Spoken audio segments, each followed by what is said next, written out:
This is The Quiet End, and tonight I'll tell you a story titled The Blood Clock. Let's begin. In the shadowy corners of a pawn shop that reeked of mildew and forgotten things, Victor's fingertips brushed against the antique pocket watch.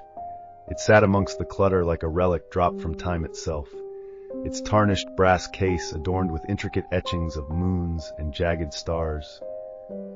The faint glow of the shop's single flickering bulb seemed to draw him toward it, like the watch had been waiting. The shopkeeper, a thin man with hollow cheeks and sunken eyes, shuffled over. His voice, a raspy murmur, carried a weight Victor didn't recognize at first. "That one's not just old," the shopkeeper said, narrowing his gaze. "It's cursed. Strange things happen to the people who own it. Nightmares, whispers, accidents." Victor almost laughed at the man's theatrics, but the intensity in his expression gave him pause. "I'm not superstitious," Victor replied, his voice steadier than he felt. The writer in him couldn't resist the allure of a good story, even if it was just the product of a lonely shopkeeper's imagination. Besides, it wasn't like he could afford much else. The price was right, and the watch itself was mesmerizing. That night, the first thing he noticed was how heavy the watch felt in his pocket, like it was burdened with something unseen. He paced his small apartment for hours, spinning it in his hands as the world outside his window fell silent. Its ticking was louder than it should have been, sharp, precise, relentless. When he finally drifted off to sleep, the dream came.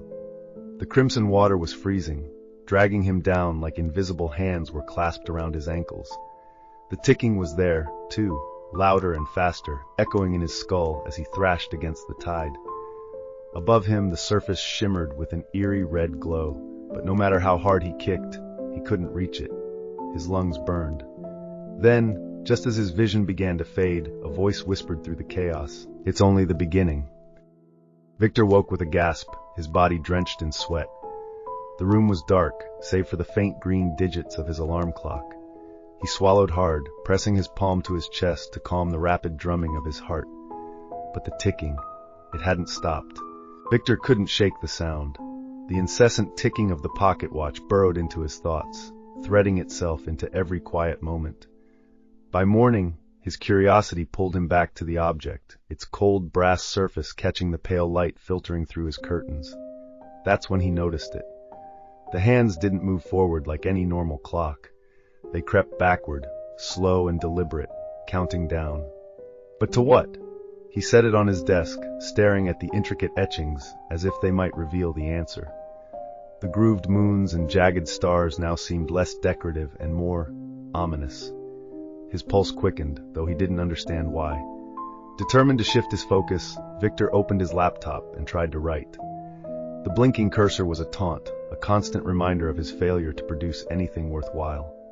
His fingers hovered over the keys, but the ticking grew louder, filling the room like an accusing whisper. A flash. He blinked, his hands trembling. It had only been for a moment, but he saw it, his own face submerged in dark, inky water, pale and lifeless. The image was so vivid it was as though he were staring at a photograph. His eyes, wide with terror, stared back at him, surrounded by the shimmering red hue of the water. Another flash. This time he was sinking. His body twisted in agony, limbs flailing as something unseen dragged him deeper into the abyss.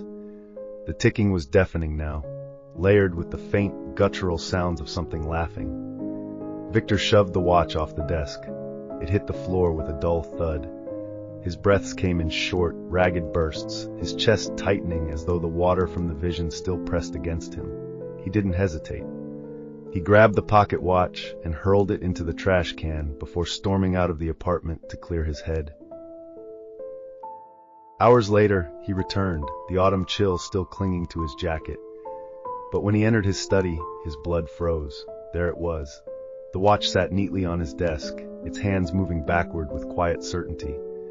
The countdown was closer now, though he couldn't know how close. A sticky, paralyzing dread set in as he realized he hadn't even brought the trash back inside. The watch had brought itself home. Victor's desperation grew like a knot in his chest. No matter where he put the watch, it always found its way back. Its presence felt heavier now, oppressive, as though it was alive. He couldn't ignore the sense that it was unraveling something deep within him, something he didn't want to face. He decided to investigate. He had to know what he was dealing with. The next morning, Victor returned to the pawn shop. The bell above the door chimed, but the shopkeeper was nowhere in sight. Instead, the backroom door stood partially open, revealing a cluttered desk piled with old books and yellowed papers. He hesitated, but the pull of the watch and the truths it might hold was too strong. In the mess, Victor found a journal. Its cracked leather cover was embossed with a single haunting title, The Blood Clock. His hands trembled as he flipped through its brittle pages. The entries were written in different handwritings, as though it had passed through several owners. Each account described strange visions and a relentless ticking sound. More chillingly, every owner met a grisly end, their deaths foreshadowed by the nightmares the watch forced upon them. Drowning, jumping from rooftops, burning alive. The watch didn't just predict these fates, it locked them in place. Victor's throat tightened as he skimmed the final pages. A single passage stood out, scrawled in frantic, uneven letters. The blood clock binds you to your end. The visions are not warnings, they are promises. There is no escaping it. Victor stumbled back, the journal slipping from his hands. He didn't remember leaving the shop or walking home. It was as though time itself fractured, moments dissolving into the rhythmic tick-tick-tick that haunted his every step. That night, the vision came again.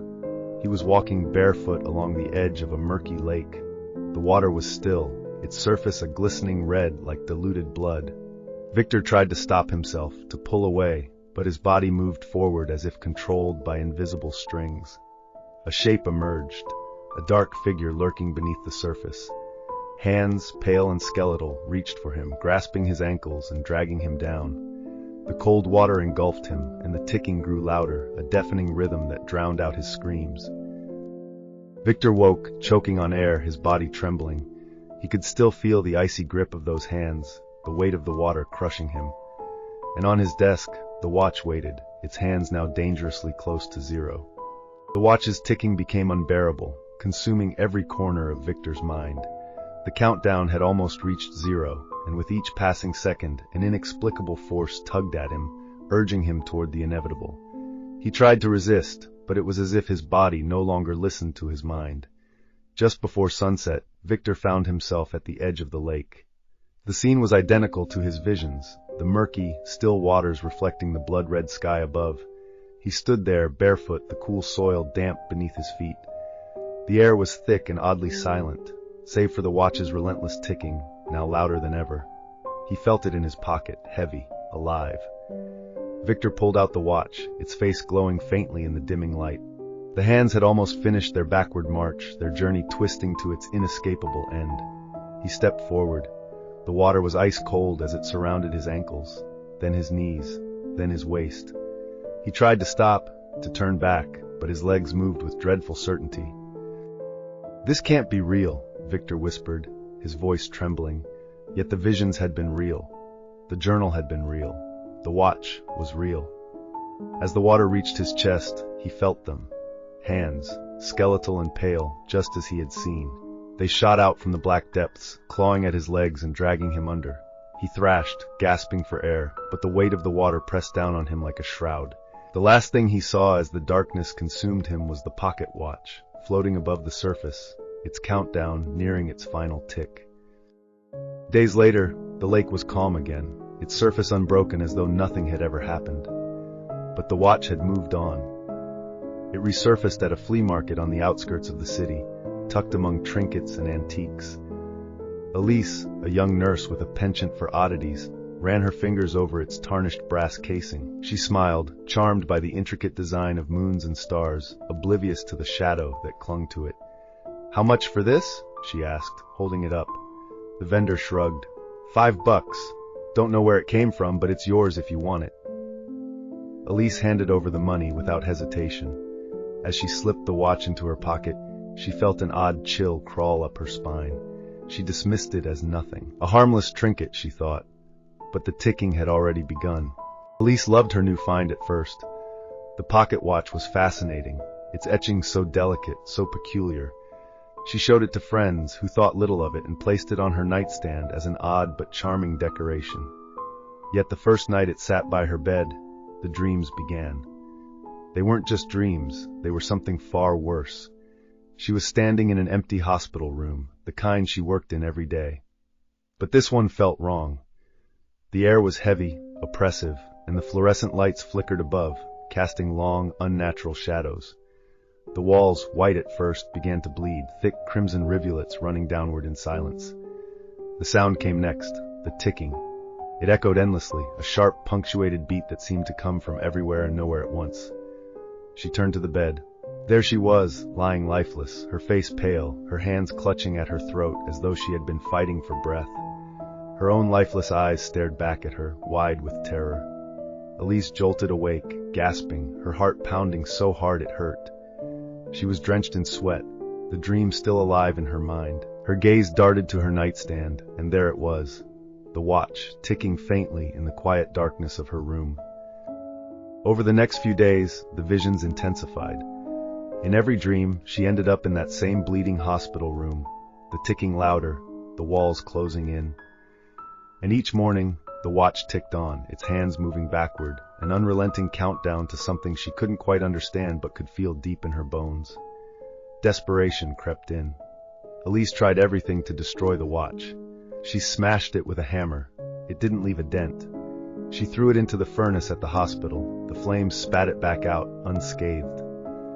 She even drove out to the woods late one night, intending to bury it deep where no one would find it.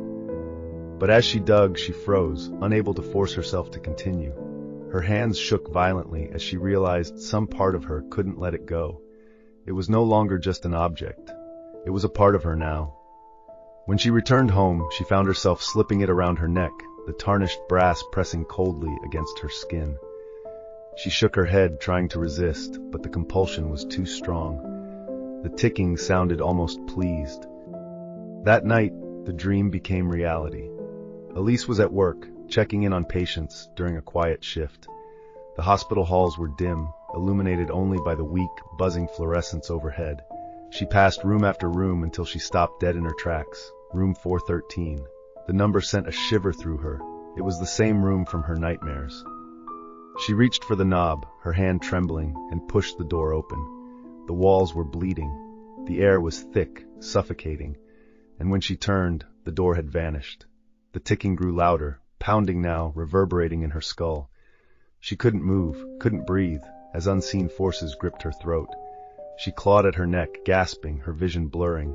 The last thing she saw before collapsing was the pocket watch, dangling from her neck, its hands spinning backward. Elise's body was discovered the next morning, lifeless in room 413. No one could explain her death. The doctors called it a sudden case of cardiac arrest, but the nurses whispered about the look of terror frozen on her face. The watch, though, was gone.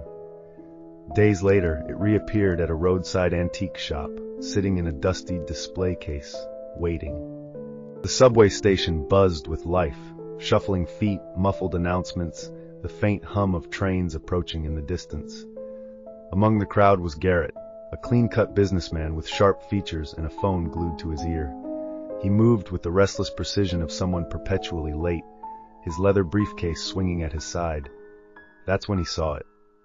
The pocket watch lay on the ground near a bench, its brass casing scuffed but still gleaming under the harsh fluorescent lights.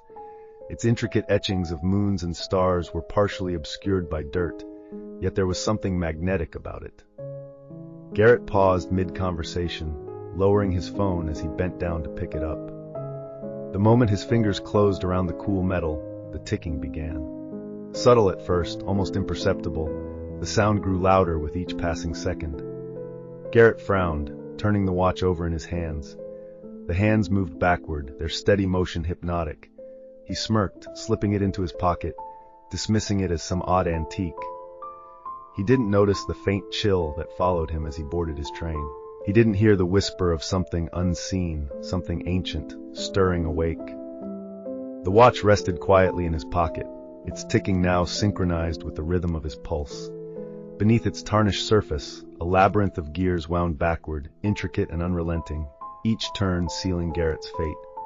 The blood clock had chosen its next victim. The subway train roared into the tunnel, its sound swallowed by the endless noise of the city. But beneath it all, the ticking continued, faint and steady, a harbinger of despair, echoing through time. Tick, tick, tick.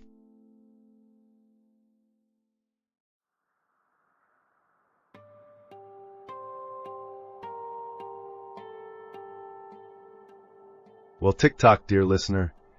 Tell me, would you dare wind the blood clock and see how much time you really have left? Subscribe for more chilling tales and hit the bell to stay in the dark. See you at the next quiet end.